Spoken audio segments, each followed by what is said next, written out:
এটা হলো 8 নাম্বার মাখরাজের চিত্র। তাহলে 8 নাম্বার মাখরাজে কি আছে খুব ভালোভাবে খেয়াল করেন। এই যে দেখেন জিহ্বার আগা, জিহ্বার আগাটা সামনের উপরে যে তালু আছে সেই তালুর সাথে লেগে আছে, হ্যাঁ? এখান থেকে একটা হরফ উচ্চারণ হয়, হরফের নাম লাম। লাম হরফটা সহজ এবং আমাদের মুখ থেকে অটোমেটিকলি শুদ্ধভাবেই উচ্চারিত হয়। তাই আপনি যদি মাখরাজ না পড়েন কোনো অসুবিধা নেই। যেই হরফগুলো কঠিন না, যেই হরফগুলো জটিল না, ওগুলো আমাদের খুব বেশি প্র্যাকটিস না করলে হবে। যেমন লাম, লাম পড়তে গিয়ে আমাদের তেমন কোনো সমস্যা হয় না। তাই আমরা আসেন 2-1 বার পড়ি। আমাদের এটা সবারই শুদ্ধ, অশুদ্ধ কারোই থাকার কথা না।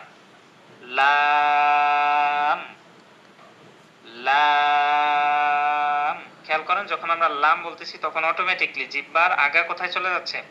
উপরে তালুর সাথে। জিহ্বার আগা কোথায় যাচ্ছে? আমাদের সামনের উপরে যে তালু আছে সেই তালুতে অটোমেটিক লেগে যাচ্ছে। ওটার জন্য আমাদের আলাদা কোনো কষ্ট করা লাগতেছে না। ঠিক আছে? তাহলে আমরা 7 এবং 8 2টা মাখরাজ পড়েছি। আপনাদের কারো কোথাও সমস্যা আছে কি?